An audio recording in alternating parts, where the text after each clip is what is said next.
Hello everyone. If you like what I'm doing here, please consider subscribing, liking, and commenting.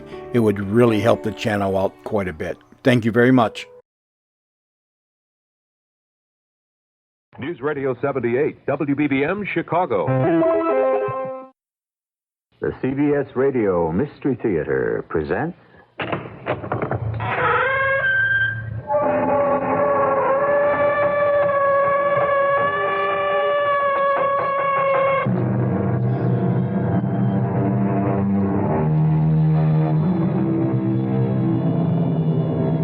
Come in. Welcome. I'm E.G. Marshall. There's a spirit that roams the noisy cities, the dusty towns, and the languid villages of America. A gentle spirit, a kindly spirit. And why not?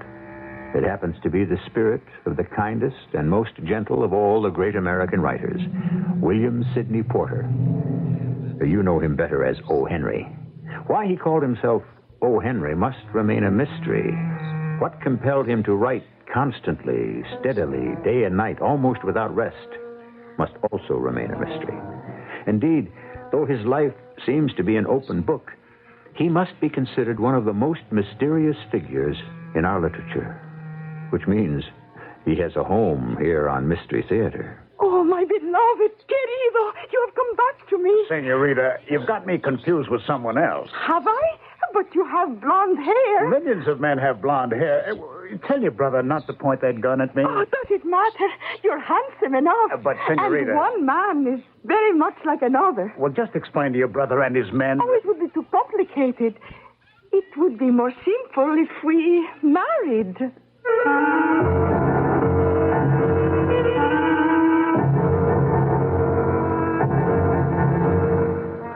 Our mystery drama, Two Renegades, was especially adapted from the O. Henry classic for the Mystery Theater by Sam Dan and stars Robert Dryden and Ralph Bell. It is sponsored in part by Buick Motor Division and X-Lax. I'll be back shortly with Act One. It is a magic moment. You are at your Buick dealer's, about to drive home in your brand new Buick LeSabre. It's lean and trim, classic lines. It looks quite unlike any full-size Buick you can remember. You get in. A heady new car smell surrounds you. Your LeSabre feels the way it looks, tight. You turn the wheel a little. No wasted motion in this car. Big brushed metallic gauges look back at you. That V6 engine is doing great. You rub your hand on the seat. 6 people could be really comfortable in here. You swing into your driveway. Your wife, the kids, the dog, everyone but the parakeet descends in the car and gets in. Off you go to nowhere in particular. Life and your new LeSabre are great. Maybe the dog shouldn't sit on the seat.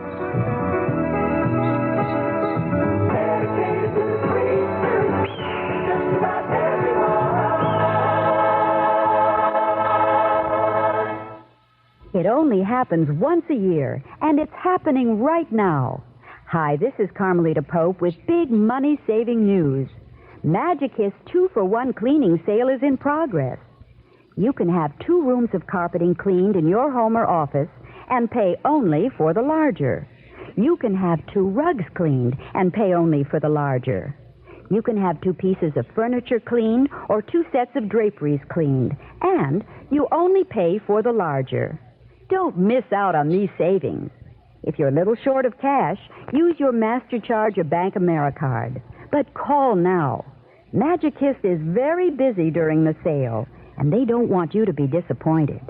Yes, it only happens once a year, but once is enough if you act now. Call Magicist. Chicago phones 378-8600. That's 378-8600. Suburbs see the white pages.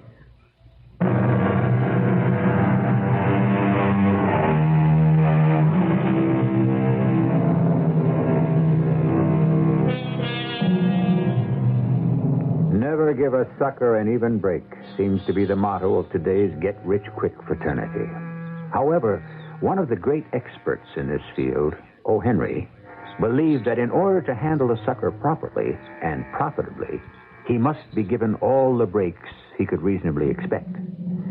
O. Henry created a never-to-be-forgotten band of absolutely delightful flim-flam artists bunco spielers and con men who took your money with such style and grace, it was almost an honor to be a victim. For instance, there was Bernard O'Keefe. How to describe Bernard O'Keefe? Well, why not let the master himself, O. Henry, describe Bernard? How to describe Bernard O'Keefe? Well, my friends, dramatically is perhaps the best way. So, picture, if you will, a buckboard drawn by a smart-stepping mare, carrying within it a handsome young man, a pale, frightened, but beautiful young woman. Oh, she's a peach, especially the way she clings to his arm. They stop at a prosperous-looking farmhouse. She's too shy to talk, but the young man, the words pour forth like a fountain as soon as he sees the farmer. Sir, please tell me, how far is it to the nearest preacher? The nearest preacher, huh? Please, sir, we haven't a moment to lose. Yes, to be old Reverend Barksdale, but he's already... Isn't there one around here? Ain't the preacher and I know Reverend Abel's 4 miles over to Caney Creek. Oh, my darling, that can't be your father after us so soon. Jinx, that fellow riding up hell-bent for election. He's dressed all in black. There ain't a preacher right now. Flag him down. Hold down there, Reverend. Oh, there, Reverend. You are a reverend, aren't you? Well, son, it transpires that I am the Reverend Abijah Green, traveling to the little Bethel schoolhouse of the preacher next Sunday. Amen, Reverend. We must be married at once. Indeed. You must? Oh, no, Reverend. It's nothing like that. But her pa won't hear about it, and he's got the plow mules hitched up to the buckboard, and he can't be too far behind. Will you marry us? Well, I'm not sure it's the... Oh, please, Reverend. This young lady and I, we're very much in love. Well, I suppose we could ask this older, more experienced gentleman here, this farmer, if we could use his property for the ceremony. And so they're married in the farmer's parlor. The farmer grins, breaks out a jug of cider. Farmer's wife sniffles a bit, pats the blushing bride on the shoulder, and that's it. No, wait. I forgot one little detail. The Reverend Abijah Green writes out the wedding certificate. Folks, we have a tiny legal detail. I have to sign the marriage certificate according to the powers vested in me by the sovereign state of Arkansas, and I require 2 witnesses. Sir, would you and your wife legalize the marital status of this happy young couple? Reverend, I'd hold that in honor. Tell thee, take your pen in hand. Right there, ma'am. That's it. And right here, sir. Yes, that's in order. Son, if you want some good advice, you just begin by showing her who's the boss. Oh, Reverend, and you, sir, and your lovely wife. How can my bride and I thank you for your loving kindness? Well, I shall write curtain to that scene, because if it goes on much longer, you'll all dissolve in tears of joy. And you shouldn't, because it's a fake. Yes, friends, a fake. It's what's known as the I love you truly grift. The young man was Mr. Parleyvoo Pickens, the bashful bride, Miss Sarah Malloy. And they are confederates of Mr. Bernard O'Keefe, who plays the Reverend Abijah Green. And he marries them at least 20 times a month. But why? What's the swindle? The money? Oh, well, you see, Bernard O'Keefe takes those marriage certificates and discounts them at various banks. You ask, how can you discount a marriage certificate? Well, those beautifully inscribed documents weren't really marriage certificates. They were promissory notes. And when all the farmers and their wives discovered they were liable for $200 or $300 or $400, doesn't it prove that you should always examine what you sign? However, all this is merely to acquaint you with our hero, Bernard O'Keefe.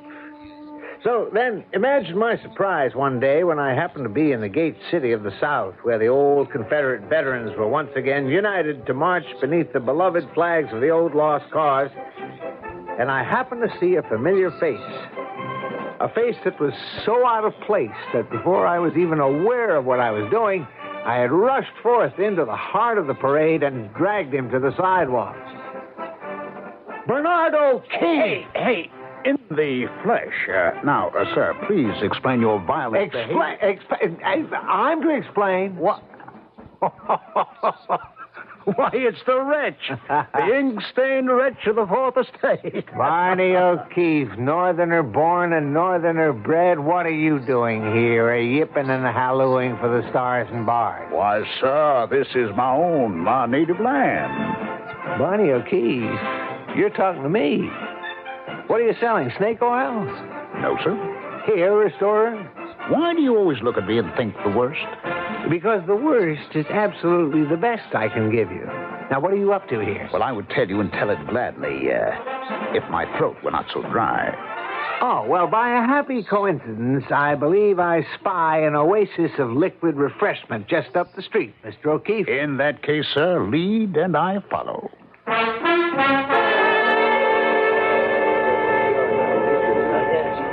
Now, Bernard, why were you marching in the ranks of the Confederate veterans? Because, my lad, the Confederate States of America did, in its might and power, interpose to protect and defend Bernard O'Keefe. It what? Against immediate and lethal assassination at the hands of a bloodthirsty foreign power. After my own United States of America had disregarded my appeal for life, liberty, and habeas corpus. Yeah, but Barney, the Confederate States of America is no longer a going concern. Is that a fact? It's actually been out of existence for almost 40 years. And you, Barney O'Keefe, can hardly be more than 35. So, therefore, when was it that the deceased government you referred to exerted its influence in your behalf? 4 months ago. 4 months ago. Yes, I am eternally grateful to the Confederate States of America. If it hadn't been for that war, I'd be breathing today with souls so dead. Barney, is there a story in all this? No, but I'll give you the facts. You know, I went down to Panama last year. Yeah, that's where they're going to build that canal. That's what I thought. And since it seemed like a place where a lot of money would be changing hands, but they're never going to build that canal. The idea of the things keeps Teddy Roosevelt bellowing like a bull, but you can't build a canal in the Panamaâ. Why not? Well, the mosquitoes. They got mosquitoes there the size of chicken hawks. And if the mosquitoes don't carry off, the Chagres fever will. The what? I better not repeat it. It's so contagious, I believe you can contract it merely by hearing the name. Well, anyway, the day I got there, I caught it. And as I lay dying in this little town called San Juan on the coast, I finally got the doctor. The only doctor in miles to come see me. Doc Milliken was his name, and the sight of him could give a man a relapse. He had the bedside manner of a Comanche medicine man. And when he put his hand on your forehead, you felt like Captain John Smith just before Pocahontas brought the reprieve. Well, this old medical outrage takes one look at me and bellows. You're a damn Yankee, ain't you? Yes. I'm from the North, and I'm accustomed to first-class doctoring. I hope my condition ain't beyond your skill, Doc. No, you was a blame Yankee minute I laid eyes on you. I can smell a Yankee. Now, don't reopen the chasm, Doc. As far as I'm concerned, we're all human beings, even Southerners. Which prompts me to ask, what are you doing so far south of the Mason-Dixon line? I ain't going back till the capital's reestablished in Richmond, Virginia. And even that's a bit north for me. You may be here a long time, Doc. And you'll be here forever, Yank. Less'n you take one of these powders every 2 hours. Oh, will they cure me? They cure some, they kill some. You have to wait and see.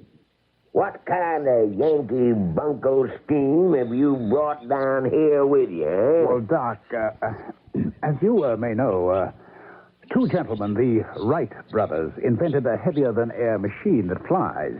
They were Southern boys, I hear. Well, in any event, I decided to come down here and sell airship lanes. Airship lanes? Yes, sir. I bought him up. I have the stock certificates and all. Now, here's a chance to get in on the ground floor. You own the rights to the airspace above the ground. Now, how many lanes shall I put you down for? Yank, is that a way to talk to a man that's going to save your life? Well, Doc, I'm only trying to make you rich. Look, for $50, you get absolutely unimpeachable rights to 50 miles of airspace. Yours and yours alone, to have and to hold. Why, you thieving, cheating Yankee. Everybody knows the air's free. How can you cut it up into lanes? $50, Doc? A finer bargain don't exist. It's a chance of a lifetime. You low-class, no-account northerner. The air belongs to everybody. $1 a mile. How can you beat the price? And a 50-mile lane for only $50. You ought to be horsewhipped first and then taken out and shot. Now, Doc, because it's you and you saved my life, I tell you what I'm prepared to do. For you and you alone. A special bargain price. 2 air lanes for $50. Well, now you're talking. And that's Doc Milliken. Don't lose sight of him. We'll meet him later. We're going to need him later. Anyhow, those counters sure pulled me through. There I was, walking along the street to San Juan, trying to get rid of my airship lanes, when suddenly 2 soft arms seized me in a fond embrace. 2 luscious red lips sought mine in a passionate kiss. 2 flashing black eyes lit up my own. Querido! Senorita, I don't believe I've had the honor of... Querido, you have forgotten. You have forgotten your own Rosalia. Oh, well, It's me, Rosalia. You've come back to me. I'm sure there must be some mistake. I must tell my brother. Your brother? El Tigre, the tiger. He is the one who said you would leave me and return to your own country. He is the one who said you would desert me, betray me. And so he has been hunting you everywhere. Hunting me? He has sworn to kill you for this insult to our family name. Well, why? How could I? There he is. No, Tigre, don't shoot. If it's all the same to you, miss, I think I'd better be going. Oh, I have found you at last. Say your prayers, betrayal, seduce. No, he has come back to me. He has? Yes. Tell him you have come back to me, querido. But I say, senorita... Tell him. Let me hear it from your own mouth. The revolver... It has 6 bullets. I have 6 more in the other revolver, and 100 more in my belt. Every one of them is for you, if you betray my sister. Tell him you've come back. I've come back. Good. You will dine with us tonight. I had this important engagement, you see. See at the agenda at 6. 6, yes, sir, yes. I now have business. Well, don't let me keep you, by all means. I do not trust this one, Rosalia. He will try to run away again. Oh, no. He loves me. But this time he will be watched. You see, the end of the street, that is Siriaco. And across the street, Characayin. Both have orders to shoot you down if you try to run away again. Till 6. Till 6. Now, Rosalia. Is that your name, Rosalia? You mean you have forgotten my name already? Oh, now, look, senorita, there's been a mistake. I am not who you think I am. Oh, you are not Blondie? Oh, no, ma'am, I am not Blondie. But your hair is blonde. Yes, that's true, but I'm not this particular person you think I am. Oh, now that I look at you very closely, I believe I can see that this is so. You made a mistake, eh? I was so sure. Yeah, well, you see, now it's a mistake, eh? Yes. Then, well, let's tell your brother, this El Tigre... Oh, we could never do that. He would never believe me. What do you mean? But if you say that I am not... Oh, no. He is convinced you are Blondie, the North American who promised to marry me. But I'm not... And once he gets an idea into his head... Yeah, well, all you have to do is just... No. It would be too complicated. And even if you're not my Blondie, you look enough like him. And after a while, will it matter?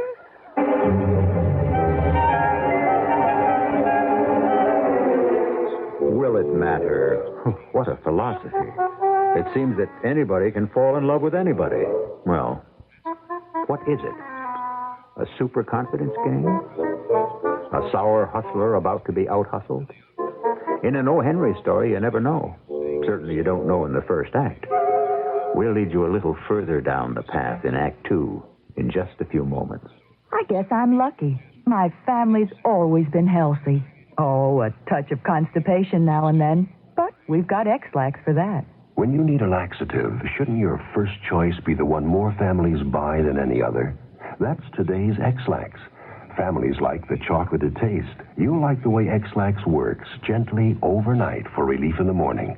Next time, make gentle chocolated X-Lax your first choice for occasional use only as directed. We've always been healthy, and X-Lax is part of that. 55? Man, you got to be kidding. My car won't run right at 55, and I get better mileage when I go faster. Come on, you're going to have a better reason than that. All right. In the first full year, the 55-mile-an-hour speed limit law was on the books. 9,154 fewer people died on the highways than in the last year at higher speeds. 9,154 people didn't die? This station, the U.S. Department of Transportation, and the Advertising Council remind you to drive 55. It's you can live with. Take a close look at your next auto or appliance repair bills. What you'll probably see is something like this. $12 for parts, $22 for labor. True Value Hardware stores can help you cut those labor charges down to nothing. They offer a True Test 11-piece standard or metric socket set for just $15.50 each. So you can start doing those auto and appliance repairs yourself. The True Test standard socket set includes 7 sockets, a spark plug socket, an extension, a reversible ratchet wrench, and a case. The metric set has 9 sockets, a ratchet wrench, and a case. Counting the price of a True Test socket set, plus the other parts and tools you need, you can match the mechanic's price for a tune-up. And the next time your car needs a tune-up, all you'll have to buy are the parts. Let True Value Hardware stores help you save money on home and auto repairs. Get a True Test 11-piece standard or metric socket set for just $15.50 each at True Value Hardware stores.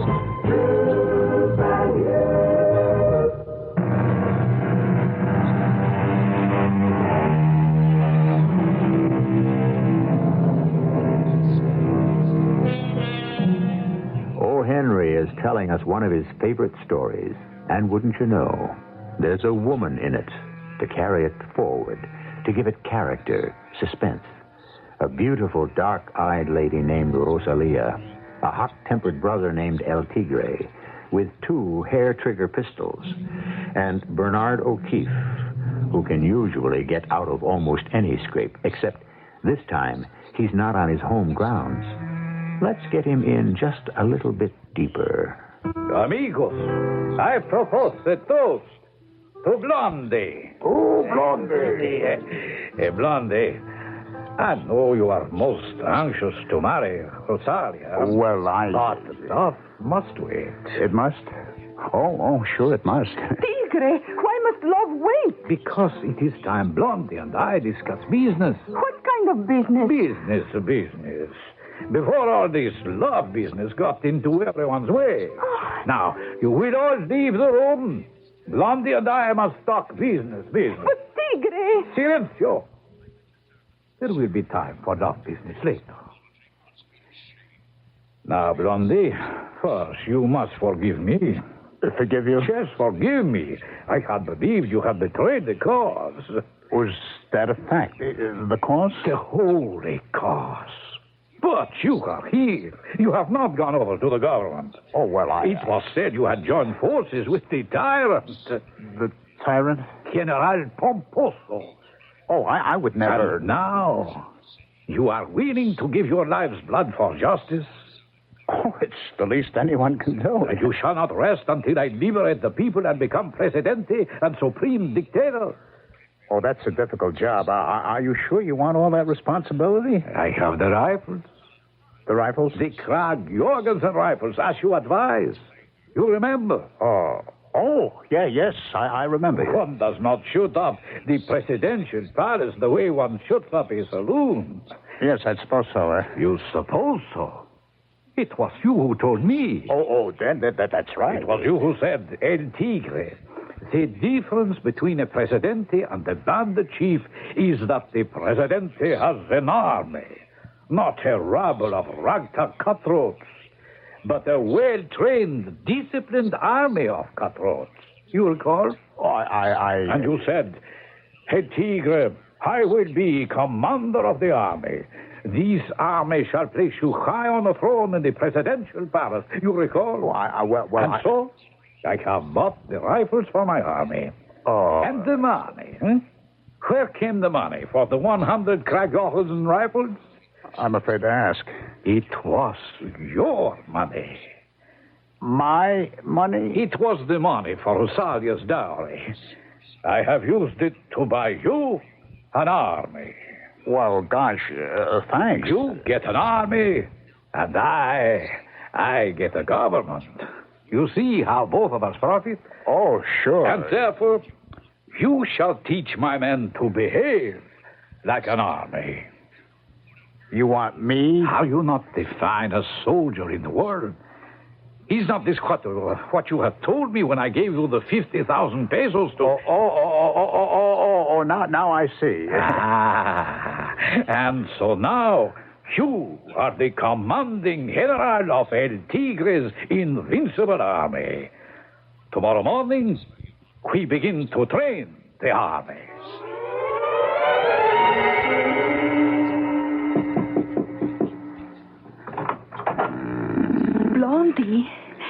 Blondie, awake. Oh, sure. What are you doing here? Oh, come. It is such a beautiful night with such a lovely moon. Come, let us walk. Walk? Yes, walk the way we used to. The way we used?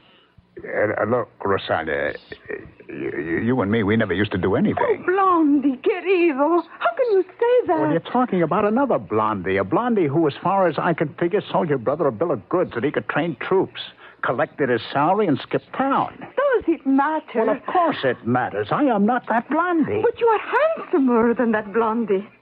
So it is my game. Yeah, but I don't know the first thing about training soldiers. Oh, that is my brother's loss. Oh, it's his loss, but he'll find out and he'll shoot me. Well, then you must see to it that he never finds out. Rosalia, don't you understand? I understand that a golden moon shines in a sky filled with diamond stars. A nightingale sings softly in the sweet-smelling trees.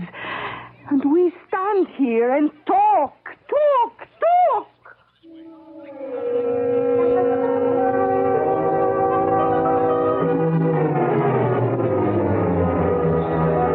Morning, Dr. Milligan. No, it's the Yank. Well, when's the first airship going to come by to pay me for crossing my airspace? Huh? Any day now. What's holding them back? Well, you see, Doc, they got to build them first. You mean they ain't none in operation now? Well, didn't I tell you were getting in on the ground floor? Looks more like I got in at the cellar. You know, Doc, just looking at you, I can't help thinking what a splendid soldier you must have been. What's this going to cost me? Oh, now, how can you say such a thing? All I want to know is... Yes? How the South trained its magnificent army. You do? Yes. Would you tell me, Doc, now you'd have your men out there on the field. What was the first thing you'd say to them? The very first thing? Well, I'd stride out there just as calm, and I'd stand there without a word for a full minute. And then suddenly... All in! Jump to it! Move, you half-witted ornery lame bray! Move! When I say fall in, I don't mean it to a convenience. When you're good and ready, but now! Right now! Quicker than lightning! Look alive! Heads up! Bellies in! Chest out! Hop, 2, 3, 4! Hop, 2, 3! Oh, Blondie, El Tigre is so happy. Yes, I'll bet he is. Soon the army will march against the presidential palace. March against the presidential palace. With you leading the way. With me leading the way. Oh, my hero. With me leading the way. Do you realize I could be a dead hero? Oh, well, then I would cherish your memory forever. I would wear black the rest of my life. I look very beautiful in black. But, Rosalia, somebody ought to tell you... Oh, my beloved. See how the golden moon shines in a sky filled with diamond stars. I know. The nightingale sings. The nightingale softly. sings in the sweet-smelling trees, yes. And we stand here and talk.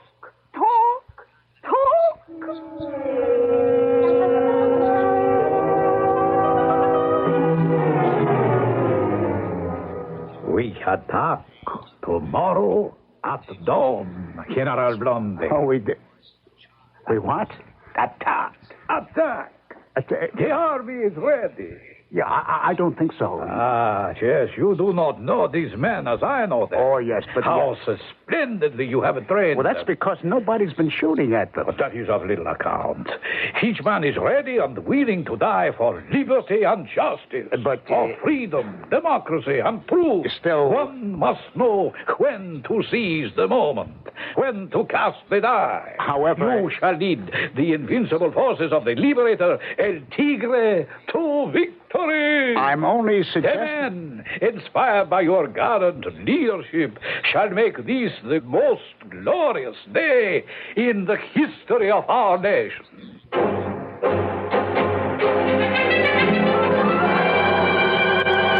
General Blondie, is the harbor all present and accounted for? In a manner of speaking, yes, it is. Then, General, lead your men forward to victory or death. Lead them forward? Siriaco, Sarakain, see that you stay near our beloved general at all times. While I'm leading the men forward, El Tigre, may I ask a small question? But ask. While I'm leading, where are you going to be? Oh, I shall be in the rear. In the rear? See, I have two very good reasons. Oh, you have? First, how can I make a triumphal entrance into the town after you capture the palace unless I come from the rear? Huh? And second, if I am in the front, I could be killed. And then there would be no point to the revolution. Oh, no. However, no one will be killed. When they see us coming, they will throw away their guns and run for their lives. And now, you must go forward. At the head of your men. Go, my friend, into history. And so the army, with the General Blondie at the head, marched bravely up from the beach, through the streets of San Juan, where the people blew kisses and threw flowers at us. And I thought to myself, maybe it won't be so bad after all. We'll carry off this little caper yet. And then as we marched up the long, broad, green lawn of the presidential palace, I heard it. And when you hear it for the very first time, it freezes the blood in your veins. It congeals the marrow in your bones. It was a mortar shell. Charge! Charge, I bellowed at the top of my lungs. I drew my sword and I turned to inspire my men. And when I turned, I saw I didn't have any men. Where a few seconds ago there were 100 marching soldiers behind me, now they'd all disappeared. I was alone suddenly. And I saw men, hundreds of them, not behind me, but in front of me. They had rifles with bayonets pointing at me, and they didn't look at all scared. They were out for blood. And there was no one there but me.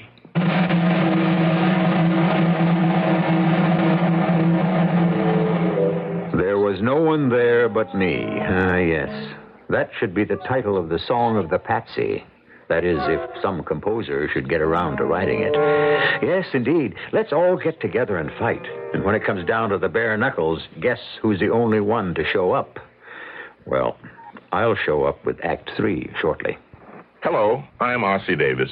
Corps says discrimination is not only unfair, it's also illegal. Now, if you've been a victim of job discrimination, Corps says let's do something about it. Protect your rights. Your fight is our fight. Our business is equal opportunity employment. Call the Congress of Racial Equality at our toll-free number, 800-223-9851. 800-223-9851.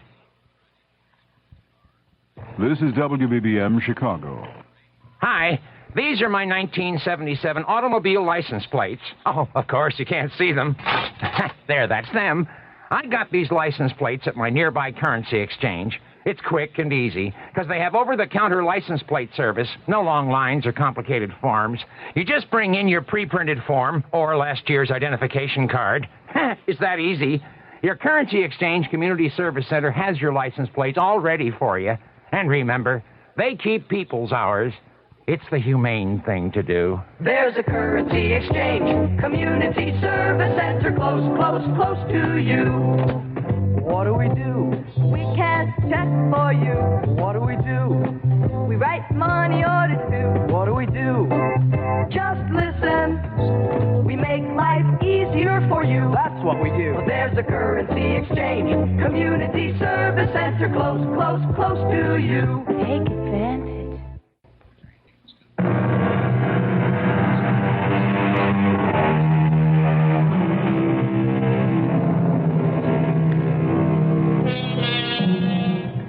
Nothing, said a famous general, except a battle lost, can be half so melancholy as a battle won. On the other hand, we have battles that were neither lost nor won. They were never fought. A victim of such is our friend Bernard O'Keefe, who is relating these and sundry sad details to his faithful chronicler, O. Henry. And so do I understand, Bernard, that at the first whiff of villainous saltpeter, your brave army simply melted away? Melted. Those cowardly scoundrels dissolved, evaporated. Leaving you, as it were, alone to face the foe. That's as naked a statement of truth as I ever heard. Then what happened? Well, sir, violent hands were laid on me.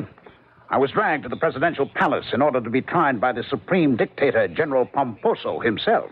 And you were given a trial? They sent for someone who could speak English. Turned out he was an American named Jenkins, and the trial was on. Old Pomposo, who must have weighed 300 pounds, bald-headed, beady-eyed, with a fierce black mustache, glares at me and says, The general asked you, ¿Cómo se llama? He wants to know your name. Oh, well, tell him it's Bernard O'Keefe. Se llama Bernardo O'Keefe. Oh, by the way, he also said, tírale en 3 semanas. Yeah, well, what does that mean? You got to back up against the old Adobe partner. 3 weeks, I believe you got. Friend, would you mind translate that again with footnotes and a glossary? I don't know whether I'm being discharged, condemned, or handed over to the Watch and Warn Society. Well, you don't understand. I'll explain. Would you please? You're to be stood up against the wall and shot in 2 or 3 weeks. 3, I think he said. Yeah. Would you mind asking for me which... Well, it don't make an awful lot of difference, does it? Yeah, well, I admit a week doesn't amount to too much after you're dead, but it does seem a real nice long spell while you're alive. Now, look, I tell you what I want to do. You get me the U.S. consul as fast as lightning. What for? What for? You heard the man say I'd be shot in 2 weeks. Well, it might have been 3. Should I ask him again? Not on your tin side. You get the consul, will you? Now, look, what do you want to bother the State Department over all this for? You get Uncle Sam on that cable. You ask him to send down the USS Kentucky, followed by the Oregon and the Brooklyn. That'll be about enough battleships. We could also use a couple of cruisers, some torpedo boats. Hey, look, what are you standing there for? Go get the consul. Oh, see, I can't go get him. Why? Because he's here. I'm the U.S. consul. You, a threadbare, down-at-the-heel specimen like you, you're a member of the State Department? What were you expecting, Elihu Root, John Jay, or something?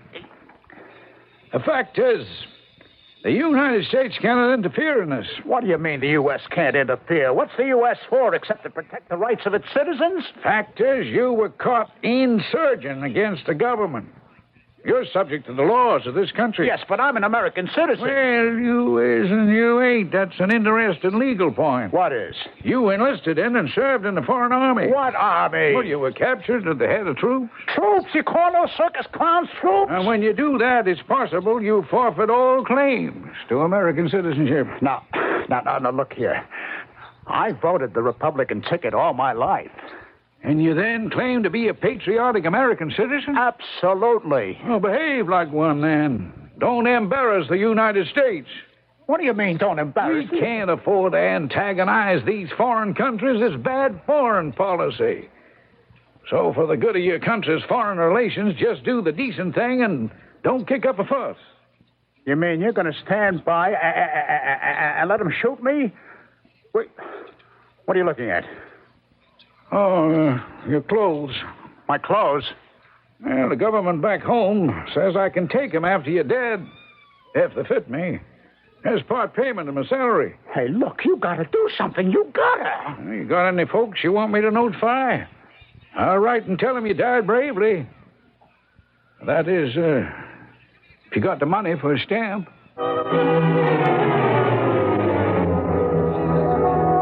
Locked me up in what I can only describe as a brick bakery. The temperature was just about the kind mentioned in those recipes that call for a quick oven. The door was of heavy iron. There were steel bars on the window. The walls and the floor were solid rock. The sentries were big and tough and mean-looking. Well, I had 14 days of life left. And then 13. And then 12. And nothing was in sight that could save me. And then one day, I had a visitor. Hello, Yank. Getting yourself a little taste of Johnson's Island now, ain't you? Hey, Doc. Doc, it looks bad. The U.S. of A. has done gone off and left you, Yank. Hey, Doc, can't you suspend hostilities long enough to do something for me? Well, now, Yank, there's nothing to it. Nothing to what? Getting out of this particular scrape. Have you got money? Me? I got $2.50, and it's in Mexican coins. Yank, I got a good notion to help you. You do? Man can't do it alone. He needs the influence and power of the government behind him. Yeah, but my government won't lift a finger. I wasn't talking about your government. I'm talking about mine. Which government's that? The only government in the world that can get you out of this difficulty. The grandest nation that ever existed. The Confederate States of America. But, Doc, the Confederacy ain't a nation. It ain't. It's been dead 40 years. That's a lie. She's running along as solid as the Roman Empire. She's the only hope you got. Now, being a Yank, you gotta go through some preliminary obsequies before you can get official aid. You gotta take the oath of allegiance to the Confederacy. Then I guarantee she'll do all she can for you. What do you say, Yank? It's your last chance. Well, why not, Doc? I always did like corn, whiskey, and possum. In that case, repeat after me. I, Bernard O'Keefe. I, Bernard O'Keefe. Being of sound body, but a Republican mind, do hereby transfer my fealty, loyalty, respect, and allegiance to the Confederate States of America. I repeated those words after the doc, and he went away with a smile on his face. The next day came and went, and the day after, and the day after. I was that much closer to the adobe wall, the blindfold, the cigarettes. And I was starting to get the jitters. All kinds of crazy dreams at night. And the days, well, soon there was but 5 days left. Ah, Doc. Hello, son. Well, Doc? Well, what? Any Confederate ironclads in the offing? Do you hear the sounds of Jeb Stuart's cavalry or Stonewall Jackson sneaking up the rear? It's too soon for help to come yet. There's been no answer received yet. No answer, huh? I'm waiting to hear. You're waiting to hear. Doc, I don't mean any disrespect, but I get the feeling my chances of being pulled out of here greatly weakened when Robert E. Lee surrendered. The Confederacy's the only chance you got. And I just come by to report that the proper channels are performing at top efficiency. Now, what does that mean, Doc? What does that mean? To which he smiled and winked and walked out. Was he playing with me? Taunting me? Why would he do that?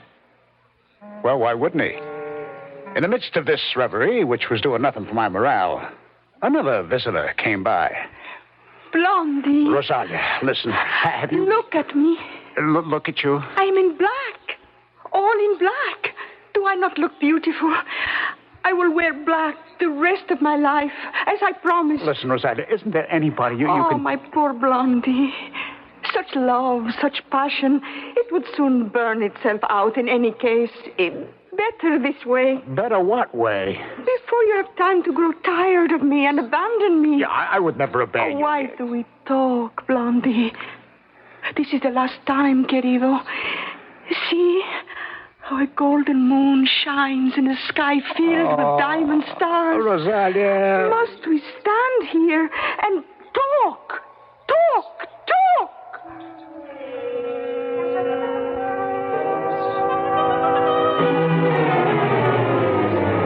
Finally, there were just 2 days left. One, really, because on the next, I was to be shot. Shot? I never really believed it could happen, not to me. All that day I waited and waited. No one came. And nothing happened. And then I knew it was all over. The fateful day finally dawned. I heard a key inserted in the door. I saw them. A squad of soldiers with nice, shiny Enfield rifles. The sergeant nodded at me. I got up and followed him out of the cell. He placed me against the adobe wall of the yard. And the soldiers, 7 of them, leveled their rifles at me. The sergeant raised his sword. And I knew when he would bring it down, I would be dead. Nothing could save me. When suddenly... Hold it. Hold it right there. Here you are, Sergeant. This document signed by General Pomposo. This man has been reprieved. Son, you're a free man. You mean I'm saved? I'm saved? Yes, you're saved. Now, come along. We have to go for a walk. Say goodbye to the sergeant. Goodbye, Sergeant. Gentlemen. Oh, Doc. Doc, how can I thank you? It ain't me you should thank. It's the Confederate States of America. I vow to drink to the stars and bars for the rest of my life. And to sing Dixie. And to sing Dixie. Look there. At the dock, a banana steamer loaded and ready to sail in half an hour. Oh, I see it, Doc. The Confederacy has booked your passage. Be on her. I sure will, Doc. But tell me, where were the rescuing troops? If there was gunfire or a shell burst, I didn't hear it. Delicate negotiations between the two countries was carried on by the purser of that banana boat. $12,000 was paid to the officials in bribes to procure your release. 12 pounds? Like I said, from President Pomposo down to the sergeant of the firing party. But 12,000, where did the money come from? Yazoo City. I got a little bit saved there. You mean you spent your own money? Well, it's no use to me. Oh, Doc. Oh, Doc, what a great man you are. To spend $12,000 on a stranger, surely must have been your life savings. That's what life savings are for, Yank. To save somebody's life.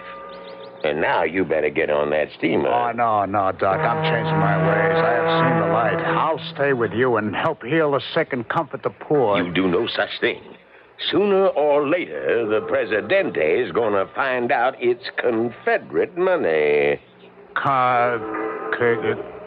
Confederate money? Every dollar of it. You better be out to sea when the realization strikes. Oh, you're goodbye, Doc, you old rebel, you. Goodbye, Yank. Better not miss your steamer. Hey, do we have time to sing one chorus of Dixie? I'll take the harmony.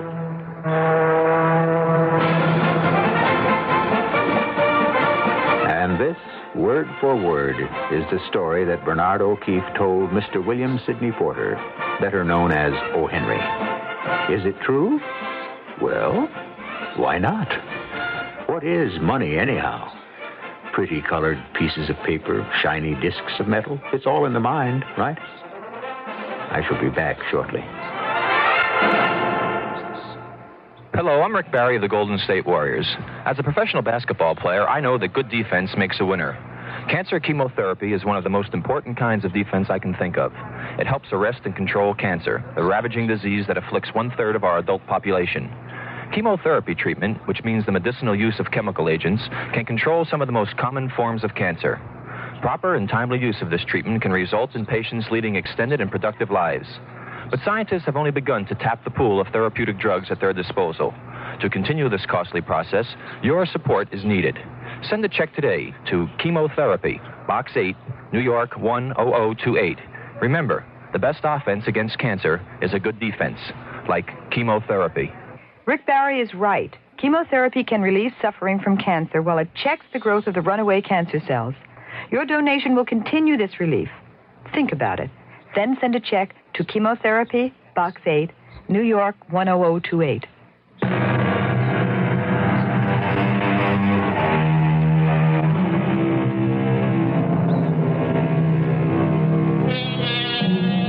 And what is the moral of our story? It's as O. Henry himself said. You can't appreciate home till you've left it. Money till you've spent it.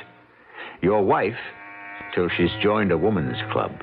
Or Old Glory till you've seen it hanging on a broomstick in the shanty of a consul in some raggedy foreign town. However, You can appreciate us 7 times each week. Our cast included Robert Dryden, Ralph Bell, Bryna Raeburn, Leon Janney, and Ian Martin. The entire production was under the direction of Hyman Brown. And now, a preview of our next tale. A bird. Is that better? Oh, yes. Because even if you do look like a bird, it doesn't mean you have to look like a chicken. Well, you could also look like an eagle. An eagle? Would you like to look like an eagle? Well, it's better than looking like a chicken. But if you do what I tell you, you're going to remind people of an eagle. A mighty eagle that soars above the mundane concerns of the earth. An eagle, the ruler of the skies and all he surveys. An eagle, the loftiest work of the Creator. What do I have to do? Oh, it's very simple. You must never take another drink of that cheap, terrible... Oh, no. Percy, you think you might be able to convince him? Yeah, all right. I'm convinced. Radio Mystery Theater was sponsored in part by X-Lax and Buick Motor Division. This is E.G. Marshall inviting you to return to our Mystery Theater for another adventure in the macabre. Until next time, pleasant dreams.